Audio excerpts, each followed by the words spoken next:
आज हम इसमें क्वेश्चन नंबर 6 से बात करेंगे। क्वेश्चन नंबर 6 में एक मैट्रिक्स दिया है, a डैश इक्वल्स टू आई दिया है और इसको कंपेयर करके हमें x, y और z की वैल्यू फाइंड करनी है। तो सबसे पहले आप a डैश निकालिए, यानी ट्रांसपोज निकाल दीजिए। 0 2y z x y minus z x minus y और z, ये मैंने a डैश निकाल दिया। अब इस कंडीशन के हिसाब से a डैश निकाल लीजिए। ठीक, तो a डैश यानी कि a डैश का वैल्यू कितना है? 0 2y z x y minus z x minus y और z, और a का कितना है? a का है 0 x x 2y y minus y z minus z z। ठीक, मल्टीप्लाई कर दीजिए दोनों का। तो आपको पता है फर्स्ट रो का फर्स्ट कॉलम के साथ 0 का 0 के साथ करेंगे 0, x का x के साथ करेंगे x स्क्वायर, उसका इसके साथ करेंगे x स्क्वायर। अभी इसी रो का दूसरे के साथ करेंगे 0 का 2y के साथ 0, x का इसके साथ xy माइनस का xy। फिर तीसरी के साथ करेंगे इसका इसके साथ 0, इसका इसके साथ माइनस का xz और इसका इसके साथ प्लस का xz। फिर सेकंड रो का फर्स्ट कॉलम के साथ करेंगे 2y का 0 और y का इससे xy और माइनस का xy। फिर इसका इसके साथ में करेंगे 4y स्क्वायर और y का y के साथ में करेंगे y स्क्वायर। ठीक, और इसका इससे करेंगे 4y स्क्वायर, y का y के साथ में करेंगे y स्क्वायर और माइनस y का इसके साथ में करेंगे y स्क्वायर। फिर इसका लास्ट वाले का इसके साथ करेंगे 2yz माइनस का yz और माइनस का yz। लास्ट रो का फर्स्ट कॉलम के साथ करेंगे इसका इससे 0, इसका इससे माइनस का zx और प्लस का z। इसका इससे 2yz, इसका इससे माइनस का yz और इसका इससे माइनस का yz। फिर इसका इससे करेंगे z square z square z square. देखो x स्क्वायर एक्स वाई से एक्स वाई खत्म, ये इससे ये खत्म 0, एक्स वाई से एक्स वाई खत्म, ये 4 और 2 6, y स्क्वायर। ठीक है, yz ये इससे खत्म हो गया 0, xz से xz खत्म हो गया 0 और 2yz से 2yz ये 3z स्क्वायर। अब ये a डैश का वैल्यू आ गया, इस वैल्यू को इसमें कंपेयर कर दीजिए, यानी कि a dash equals to i है। तो a डैश का वैल्यू कितना है? a डैश का वैल्यू ये है x square 0 0 0 6 y square 0 0 0 3z square, और आइडेंटिकल का आपको पता ही है कितना होता है 1 0 0 0 1 0 0 0 1। कंपेयर कर दीजिए, x स्क्वायर इक्वल्स टू 1। ठीक है, सॉरी 2x स्क्वायर है तो 2 कर लेंगे। ठीक, तो 2x square equals to 1, x square equals to 1/2, x equals to plus minus का 1/√। ऐसे इसको कंपेयर कर दीजिए, 6y square equals to 1, y square equals to 1/6, y equals to plus minus 1/√6। ऐसे इसका निकाल दीजिए, 3z square equals to 1, z square equals to 1/3, z equals to plus minus 1/√3। इस तरह से हम तीनों वैल्यूज को कैलकुलेट कर सकते हैं। क्वेश्चन नंबर 6 को कर दिया है। अब जरा क्वेश्चन नंबर 7 को देखते हैं।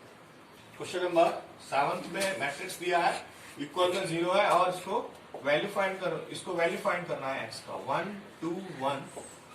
मैं इसमें मल्टीप्लाई कर देता हूं फर्स्ट रो का फर्स्ट कॉलम के साथ, 1 का 1 के साथ में करेंगे 0, इसका इसके साथ में करेंगे 4, इसका इसके साथ में करेंगे 0, फिर इसका इसके साथ में करेंगे 0, इसका इसके साथ में करेंगे 0, इसका इसके साथ में करेंगे x, इसका इसके साथ में करेंगे 0, इसका इसके साथ में करेंगे 0, इसके साथ में करेंगे 2x इक्वल्स टू 0 सही रहा। 1 2 1, जैसे ही आप इसमें करेंगे 4x 2x, ये 0 आ गया। फर्स्ट रो का फर्स्ट कॉलम के साथ में कर दीजिए, तो 4 का 1 से करेंगे 4, 2x plus 2x equals to 0, 4x 2x और 2x 4x equals to -4, x equals to -4। ये इसका क्वेश्चन है। 7th की तरह हमें क्वेश्चन नंबर 9 को करना है, और 8th वाला मैं इससे पहली वाली एक्सरसाइज में करा चुका हूं, तो सिंपल क्वेश्चन है, आप लोग कर सकते हैं। अब मैं क्वेश्चन नंबर 10th में बात करूंगा और उसके बाद में 11th में बात होगी, 11th वाली। तो इस तरह से इसको कैलकुलेट कर सकते हैं। क्वेश्चन नंबर 10th में एक उत्पादन बाजार दिया है 2 और उत्पादन की वैल्यूज दी है कि ये उत्पादन है और एक्स वाई जेड का मूल्य भी दिया है, क्रय मूल्य जो है। तो आप एक काम करिए, जो आप उत्पादन है इसको आप व्यू के रूप में लिख लीजिए, ठीक है। तो देखो यार, बिक्री सूची जो दी है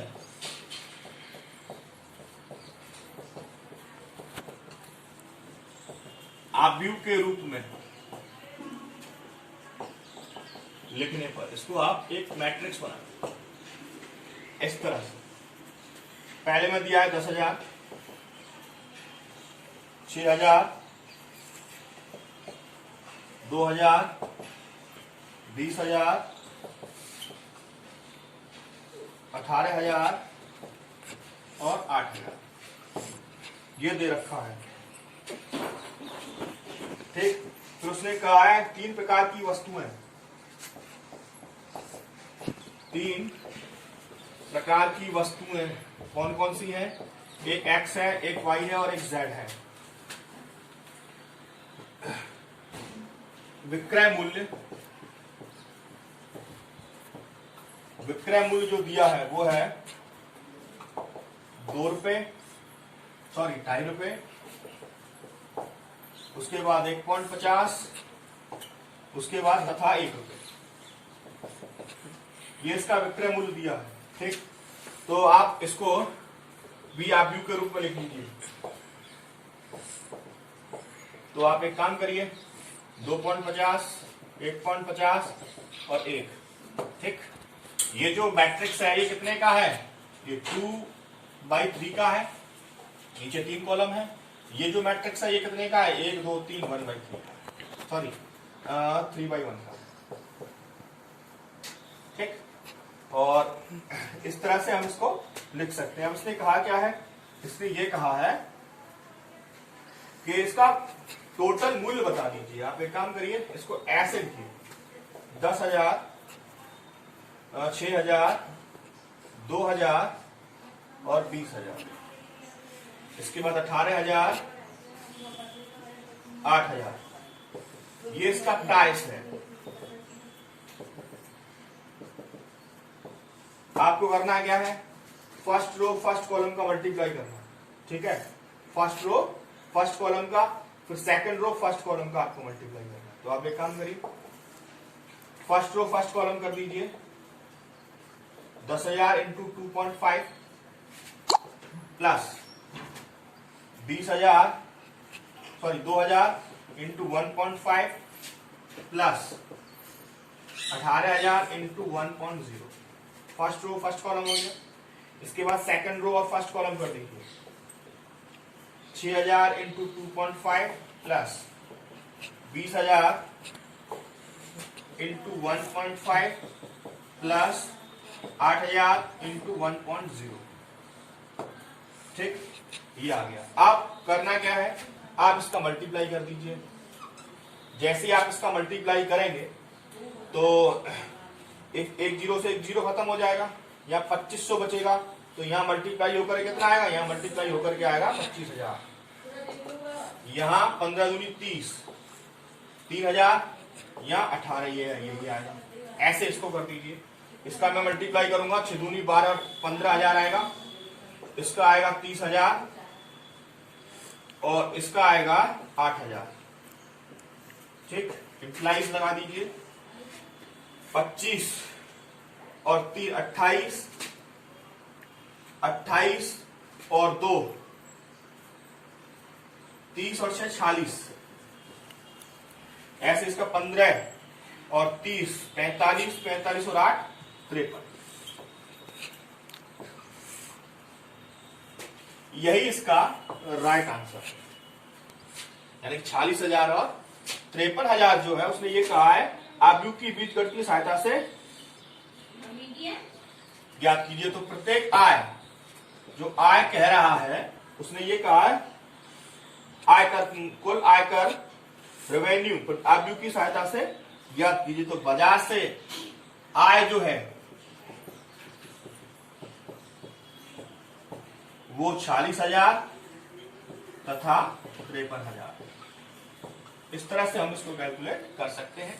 मैंने इसका फर्स्ट पार्ट कैलकुलेट कर दिया है, सेकंड पार्ट आपको खुद कैलकुलेट करना है। सिंपल है, आप लोग कर सकते हैं। ये क्वेश्चन नंबर 11 है, इसमें वैल्यू फाइंड करनी है। उसने ये कहा आप यू एक्स ज्ञात कीजिए यदि, तो एक आप यू एक्स को ज्ञात करना है। हम मान लेते हैं लेट एक्स जो मैट्रिक्स है वो ये है ए बी सी और डी। ये मैंने अपनी तरफ से मान लिया कि ये मैट्रिक्स ये है। आपको करना क्या है, एक्स का वैल्यू फाइंड रखिए यहाँ। एक्स का जब वैल्यू मैं यहाँ रखूंगा ए बी सी और डी, ठीक है। ये जो चल रहा है -2 -7 2 -8 4 -9 6, ठीक।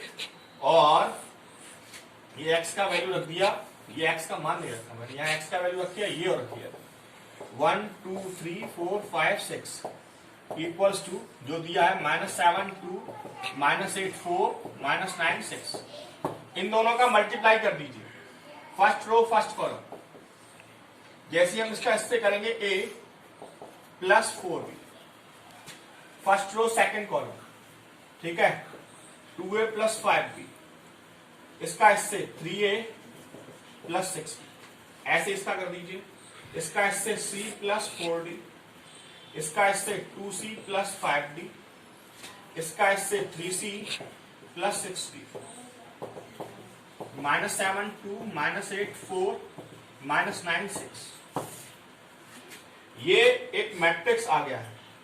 आपको करना क्या है, आपको इस मैट्रिक्स को कंपेयर कर दीजिए इसके साथ, यानी a plus 4b equals to -7, c plus 4d equals to 2, 2a plus 5b equals to ये, 2c plus 8d equals to इतना। इस तरह से जब हम इसको कंपेयर करेंगे तो मैं लिख रहा हूं a plus 4b -7, condition number first, ठीक है।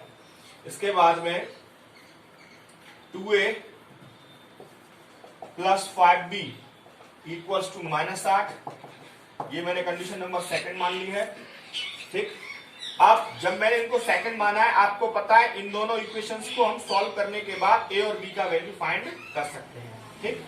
तो a और b का वैल्यू यहां से हमें फाइंड हो जाएगा, पहली बात, ठीक। ये आपको करना है स्वयं, इसमें 2 का गुणा करिएगा और इसको माइनस कर दीजिएगा तो a और b का वैल्यू आ जाएगा, ठीक। अब ऐसे ही c के लिए c प्लस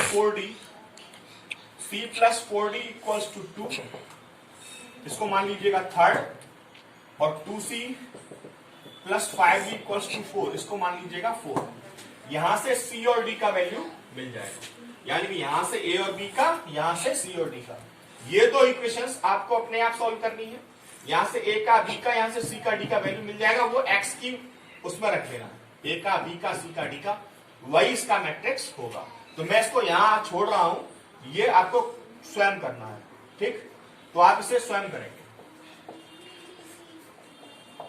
ठीक। सिंपल है, कर सकते हैं। इक्वेशंस मैंने बना दी है, आपको कुछ नहीं करना, दो इक्वेशंस को सॉल्व करना है। क्वेश्चन नंबर 13 में a दिया है, हमें a स्क्वायर फाइंड करना है। तो a स्क्वायर कैसे लिखेंगे, a इंटू ए, a का मान alpha gamma beta minus alpha, alpha gamma beta minus alpha, multiply कर दीजिए। First row first column, alpha का अल्फा के साथ करेंगे अल्फा स्क्वायर बीटा का, इसका इसके साथ alpha beta minus alpha beta, ठीक। इसका इसके साथ में अल्फा गामा माइनस का अल्फा गामा, इसका इसके साथ में बीटा गामा और प्लस का अल्फा स्क्वायर। तो आप जब इसको सॉल्व आउट करेंगे, अल्फा स्क्वायर बीटा गामा यहाँ 0 हो जाएगा, यहाँ पे भी 0 हो जाएगा, beta gamma plus alpha square. अब उसने क्वेश्चन में क्या कहा है, ए स्क्वायर इक्वल्स टू आई कहा। कंपेयर कर दीजिए, ए स्क्वायर का value alpha square beta gamma 0 0, beta gamma plus alpha square equals to I का वैल्यू 1 0 0 1। कंपेयर कर दीजिए, alpha square plus beta gamma equals to 1, ऐसे लिख सकते हैं 1 माइनस अल्फा स्क्वायर माइनस का बीटा गामा इक्वल्स टू 0। यही इसका राइट सॉल्यूशन है, 1 माइनस अल्फा स्क्वायर माइनस का बीटा गामा, यानी थर्ड सी पार्ट इसका करेक्ट आंसर है। इस तरह से हम क्वेश्चन नंबर 13 को लगा सकते हैं। सिंपल तरीका क्वेश्चन नंबर 13 में आप लोग कर सकते हैं। क्वेश्चन नंबर 14 को देखेंगे। क्वेश्चन नंबर 14 में क्या कहा, उसने कहा है यदि एक आव्यूह सममित तथा विषम सममित दोनों ही है तो तो हम यहां मान लेते हैं माना ए आई जे बराबर ए जे आई। आपको पता है कि ये सममित के लिए, ठीक, और ए आई जे माइनस का ए जे आई ये किसके लिए है? ये विषम सममित के लिए। एक काम कर दीजिए, समीकरण फर्स्ट प्लस सेकंड को जोड़ दीजिए, ये दोनों जुड़ जाएंगे, 2i j आएगा और ए जे आई माइनस का ए जे आई, ये आपस में कैंसिल हो गया, 2i j इक्वल्स टू 0 आ गया, ए आई जे इक्वल्स टू 0 आ गया। जब ए आई जे इक्वल्स टू 0 है तो समीकरण फर्स्ट से, यानी कि ए आई जे किसके बराबर है? ए जे आई के, यानी कि ये दोनों ही किसके बराबर हो गए? शून्य के। ए आई जे बराबर है ए जे आई है, तो यहां लिख सकते हैं अतः वर्ग आव्यूह एक शून्य आव्यूह। इसका बी जो है वो करेक्ट आंसर है। क्वेश्चन नंबर 15 को देखते हैं। ए स्क्वायर इक्वल्स टू ए है, तो ए स्क्वायर को हम ऐसे लिख सकते हैं ए डॉट ए। फिर मैंने एक टर्म और बढ़ा करके लिखा, ए क्यू को लिख सकते हैं A square dot A. A square बराबर क्या है? ए स्क्वायर बराबर है ए डॉट ए, ठीक। ए स्क्वायर बराबर, सॉरी, ए स्क्वायर बराबर ए क्या है? ए स्क्वायर बराबर ए है, तो ए स्क्वायर की जगह पे ए आ गया, A dot A equals to A square हो गया, फिर ए स्क्वायर बराबर ए हो गया। इस तरह से मैंने इसको सिंप्लीफाई कर दिया है। अब 1 प्लस आई ये दिया है, तो इसका होल क्यूब को लीजिए, i cube a cube plus b cube plus 3 a b into a plus b minus का 7। तो i cube plus a square है, ए स्क्वायर ए क्यू है, तो इसको ए स्क्वायर डॉट ए लिख सकता हूं, 3i स्क्वायर ए प्लस 3i ए स्क्वायर माइनस 7a। आपको पता है ए स्क्वायर बराबर कितना है? आई क्यू ए स्क्वायर बराबर है ए प्लस 3i स्क्वायर ए, 3i ए स्क्वायर बराबर ए है माइनस का 7a, ठीक। तो i cube plus a square हो गया, 3i स्क्वायर ए, 3i ए माइनस 7a। ए स्क्वायर बराबर फिर से ए है, 3i स्क्वायर ए, 3i ए इक्वल माइनस का 7a। आपको पता है मैंने इससे पहले इस मैट्रिक्स को ए आई इक्वल्स टू पढ़ाया था मैंने आपको, जब हम उसमें इनवर्स निकालते थे तो ये इसके इक्वल में होता है, तो इसको यानी ए आई इक्वल्स टू ए होता है, तो इस तरह से हम इसको लिख सकते हैं। यानी आई का अगर आइडेंटिकल एलिमेंट का आइडेंटिकल से ही मल्टीप्लाई करते हैं तो हमेशा ए ही आई ही आता है, और ये तो ए है ही है, 3i स्क्वायर का यही रहेगा, तो 3a आएगा, क्योंकि इसका वही रहेगा, और 3i का मैंने आपको अभी बताया था, तो a ही आएगा, माइनस का 7 है। तो देखिएगा कैसे करेंगे, 3 और 3 6 और 1 7, 7a माइनस 7a, ये इससे कैंसिल हो गया, कितना आया? i। यही इसका राइट सॉल्यूशन है। क्वेश्चन नंबर 15 तक मैंने कंप्लीट कर दिया है, और इसमें मैंने एक क्वेश्चन को 12 को छोड़ा है, जो विकृति आगमन के सिद्धांत से करना है वो आप स्वयं करेंगे।